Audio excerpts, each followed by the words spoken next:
ஹாய்ங்க, welcome to my channel. இப்போ எங்கே வந்திருக்கிறேன்னா Kanyakumari beach. கன்னியாகுமரியில் தான் வந்திருக்கிறோம். முக்கடலும் சங்கமிக்கிற இந்த கன்னியாகுமரி பீச்சில் தான் உட்காந்துருக்குறோம். வேற லெவலில் இருக்குது. இப்போ கன்னியாகுமரியில் கண்ணாடி பாலம் வேலை முடிஞ்சதுக்கு அப்புறமா இப்போ தான் வாட்டி வந்திருக்கிறோம்.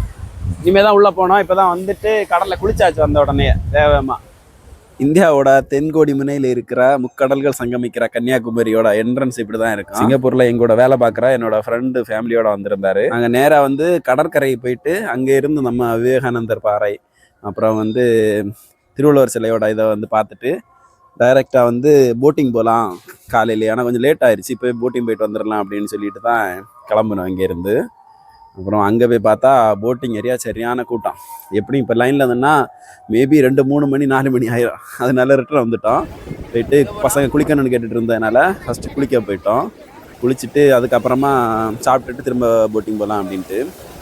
அதாவது குழந்தைகளெல்லாம் கூட்டிகிட்டு வரவங்க இங்கே குளிக்கலாம் தான், ஒன்றும் பிரச்சனை கிடையாது. இதில் படி மாதிரி கட்டி போட்டிருப்பாங்க, பிரச்சனை கிடையாது. ஆனால் பிரச்சனை என்னென்னா ஒரே ஆள் 2-3 குழந்தைங்களெல்லாம் வச்சுட்டு நிற்கக்கூடாது. ஏன்னா அலை வந்து நம்ம நினைக்கிற மாதிரியெல்லாம் இருக்காது.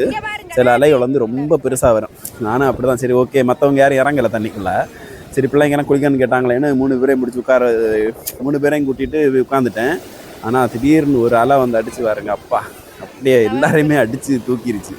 அந்த வேலை யாருக்கும் ஒன்றும் ஆகலை. ஆனால் ஒரு குழந்தைய பிடிச்சிட்டு இருந்தால் ஒன்றும் பிரச்சனை கிடையாது. பாருங்க அலை அடிக்கிறத பார்த்தீங்களா, சரியான அலை.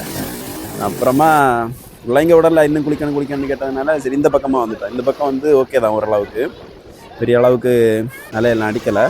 இருந்தாலும் சேஃப்டி எப்படின்னா, ஒரு குழந்தைய கூட்டிட்டு வரீங்கன்னா ஒரு குழந்தைய ஒரு பெரியவங்க பிடிச்சிட்டு இருந்தால் பிரச்சனை கிடையாது. அப்புறமா குளிச்சு முடிச்சுட்டு திரும்ப சாப்பாடெல்லாம் முடிச்சுட்டு திரும்ப போட்டிங் போகிறதுக்காக திரும்ப வந்தோம். இப்போ கொஞ்சம் கூட்டம் கம்மியாயிருச்சு. பயங்கர கூட்டம். ஏற்கனவே ஒரு வாட்டி வந்துட்டு திரும்ப போயிட்டோம். இப்போ அடுத்து 2வது வாட்டி வந்திருக்கிறோம்.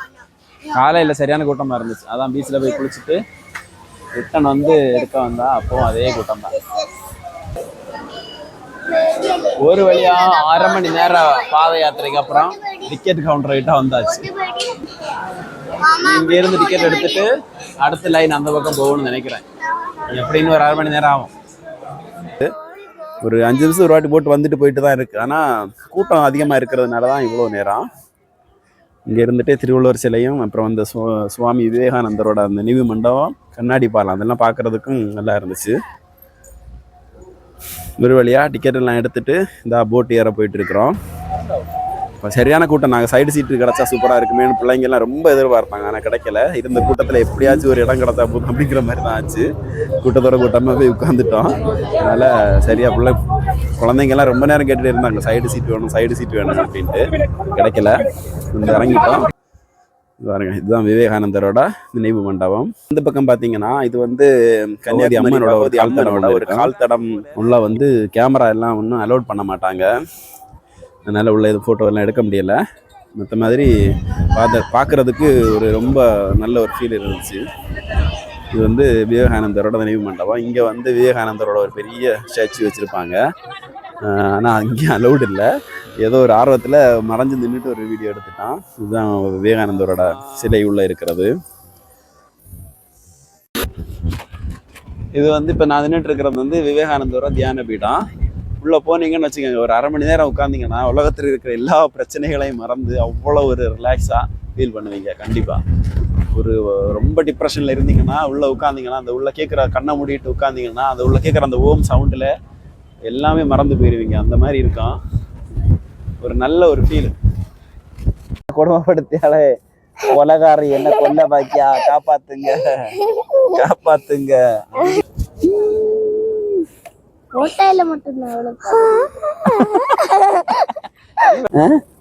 அப்பா மட்டும் தான் கருன்னு இருக்கேன் பத்தியா. இங்க இருந்துட்டே பாருங்க, நம்ம மேல இருந்து பார்த்தா ஒரு நல்ல வியூ கிடைக்குதா. அந்த கண்ணாடி பாலம் நல்லா இருக்கும் பார்க்குறதுக்கு.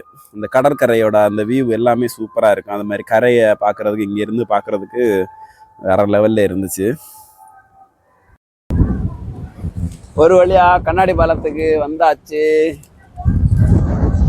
ரொம்ப நாளாக அடைச்சி போட்டு இருந்துச்சு. இன்னைக்கு திறந்துருக்காங்க. இப்போ ஓப்பனில் தான் இருக்குது. வாட்டி இதில் நடக்க போகிறோம்.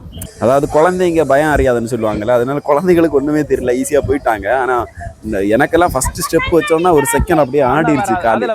அப்படியே இதாயிருச்சு. நம்ம கொஞ்சம் ஸ்ட்ரைட்டா பார்த்து நடந்தா பிரச்சனை இல்லை, டைரக்டா கீழே பார்த்தோம்னு வச்சுக்கோங்க நம்ம கீழே விழுற ஒரு அந்த ஒரு ஃபீல். ஆனா வேற லெவல்ல ரெடி பண்ணியிருக்காங்க. நல்லா இருக்கு, நல்ல கிளீனா அந்த அலைகள் எல்லாம் அந்த பாறைகள்ல வந்து மோதி அப்படி தெரிக்கிறத பாக்குறதுக்கே செம த்ரில்லிங்கா இருந்துச்சு. குழந்தைங்களும் பயப்படுறாங்க, ஆனாலும் ஓகே தான், அவங்க ஜாலியா அப்புறம் நடக்க ஆரம்பிச்சுட்டாங்க. நம்ம தான் ரொம்ப பயந்துட்டோம். நாங்க எல்லாம் கீழே பார்க்காம நடந்தா ஒன்றும் தெரியாது, நம்ம கீழே பார்த்துட்டு நடந்தாதான் கால் வந்து நடுங்க ஆரம்பிச்சிடும். குழந்தைங்க எல்லாம் வேற லெவல்ல என்ஜாய் பண்றாங்க, செம்ம ஃபன் பண்ணாங்க. மக்கள் இங்க எவ்வளவு பேர் நடந்து வரணும் பாரு, நடந்து போ, நடந்து போடி, போ போ போ, தாளம் நோக்காத போ. கீழே பார்த்தாதான் பயமா இருக்கு, கீழே பார்க்கலன்னா ஒன்றும் தெரியல.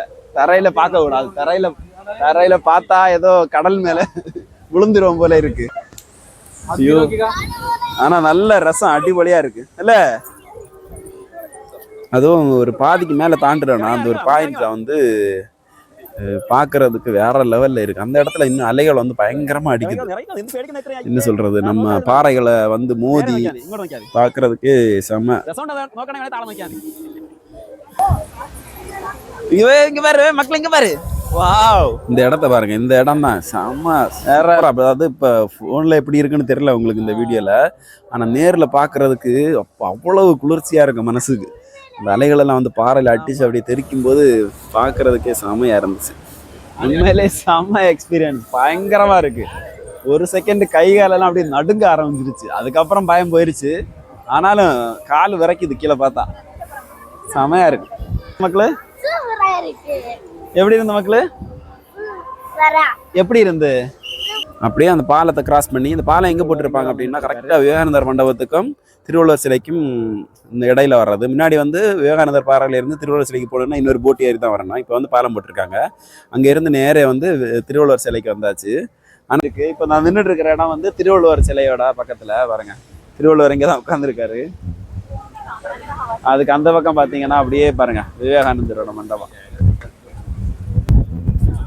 கொஞ்ச நேரத்துல சூரியன் மறைய போகுது, ஒரு 6:30 மணி போல சூரியன் மறையும். காத்து பயங்கரமா அடிக்குது, போனையை தூக்கிட்டு போயிரும் போல இருக்கு. பிள்ளைங்களுக்கு அந்த காத்து அடிக்கிறத ரசிக்கிறதே பெரிய வேலையா போச்சு, அவங்களுக்கு அது பயங்கர ஜாலியா இருந்துச்சு.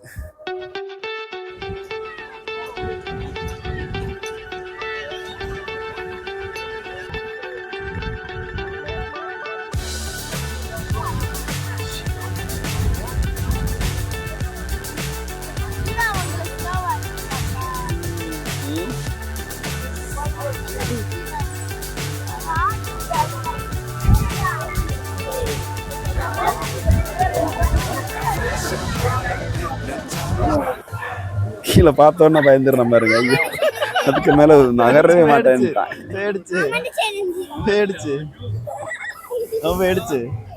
வா வா வா, மாறு எல்லாரும் மாறு, வா வா, வா வா வா வா வா.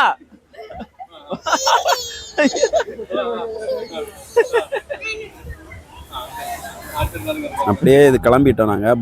போட்டில் ஏறி கரைக்கு போகலாம் அப்படின்னு. இந்த வாட்டி சைடு சீட்டு கிடச்சிருச்சு. இந்த வாட்டி சைடு சீட்டு தான் வேணும்னு பிள்ளைங்க எல்லாம் ஸ்ட்ரிக்டாக சொல்லிட்டாங்க. சைடு சீட்டு கிடச்சா மட்டும்தான் நம்ம ஏறுறோம் அப்படின்ட்டு சைடு சீட்டு கிடச்சிருச்சு எல்லாருக்குமே. இந்த வியூ பாருங்கள், செம்மையாக இருக்குல்ல, சூப்பராக இருக்குது பார்க்குறதுக்கு. இந்த வானமும் அந்த கடலும் முத்தமிடுற அந்த இடமெல்லாம் வந்து இங்கே தான் பார்க்க முடியும். ரொம்ப ரேராக தான், அவ்வளோ க்ளோஸில் இருக்கும். அப்புறமா நைட் வந்து லைட்டிங்ஸ் போடுறாங்க, ஏதோ 25 வருஷத்தோட கொண்டாட்டம் அப்படிங்கிறாங்க. ஆனால் பயங்கரமாக இருக்குன்னு நினச்சேன். ஆனால் சிம்பிளாக தான் லைட்டிங்ஸ் இருக்குது, நார்மலாக எப்போவும் போடுற லைட்டிங்ஸ் தான் நினைக்கிறேன். அப்படியே அதையும் பார்த்துட்டு பக்கத்துலேயே பர்ச்சேசிங். நான் இந்த கடையை பாருங்கள், நாங்கள் என்ன நினைப்பேன், நான் எல்லாம் எப்போ வந்தாலும் என்ன நினைப்பேன்னா, ஏன்னா டூரிஸ்ட் பிளேஸில் என்ன வாங்கலாம், ரேட்டு பயங்கரமாக இருக்குது, அதனால் எதுவும் வாங்கக்கூடாது அப்படிங்கிற முடிவில் தான் வர்றது. ஆனால் இந்த கடையில் எல்லாமே செம சீப்பு, எனக்கெல்லாம் செம ஆச்சரியம். ஆனால் குவாலிட்டி பற்றி எனக்கு தெரியல, குவாலிட்டி மேபி எப்படி இருக்குன்னு தெரியல. ஆனால் குழந்தைகளுக்கான சின்ன சின்ன வளையல் 20 ரூபா, 30 ரூபா, 40 ரூபா, 50 ரூபா அந்த ரேஞ்சிலே இருக்குது. இப்போ நம்ம இங்கே கடையில் வாங்கினா எப்படி 200, 300 ரூபான்னு போட்டுருவாங்க ரேட்டு. 20 ரூபா, 40 ரூபா அந்த மாதிரி ரேட்லேயே தான் இருக்குது நிறையா. அந்த நைட்டு வந்து அந்த லைட்டிங்ஸையும் பார்த்துட்டு நல்லா இருந்துச்சு பார்க்கறதுக்கு, ஃபோட்டோஸ் எல்லாம் எடுக்கிறதுக்கும் சூப்பராக இருந்துச்சு அந்த பேக்ரவுண்டு லைட்டு. சூரியன் மறையிறது தான் பார்க்க முடியலை, ஏன்னா நாங்கள் இந்த பக்கமாக வந்துட்டோம். அதாவது பர்ச்சேசிங் பண்ண உள்ளே ஏறினதுனால அந்த சைடு போக முடியலை. ப்ளஸ் வந்து மேகமூட்டமாகவும் இருந்துச்சு. நம்ம லக்கை பொறுத்து இருக்குது. அதாவது நம்ம லக்கு அந்த மேகங்கள் வந்து கிளியராக இருந்துச்சு அப்படின்னா நமக்கு சூரிய உதயமாக இருக்கட்டும் சூரியன் மறைகிறதும் ரொம்ப கிளியராக பார்க்கலாம். நாங்கள் ரொம்ப லேட்டாக, காலையிலையும் லேட்டாக தான் போனோம். பஸ்ஸில் போனதுனால அங்கே போகும்போதே 11 மணி பக்கத்தில் ஆயிடுச்சு. அதனால் சூரிய உதயம் பார்க்கல, சூரிய மறைகிறதும் பார்க்கல. ஆல்ரெடி நிறைய வாட்டி பார்த்துட்டோம். அதனால் பெருசாக அதை இது பண்ணவும் இல்லை. ஏன்னா குழந்தைங்களாம் இருக்கிறதுனால காலையில் எழுந்திரிச்சு போகிறதெல்லாம் ரொம்ப கஷ்டம். அதனால் இந்த மாதிரியே வந்துட்டோம் இந்த வாட்டி.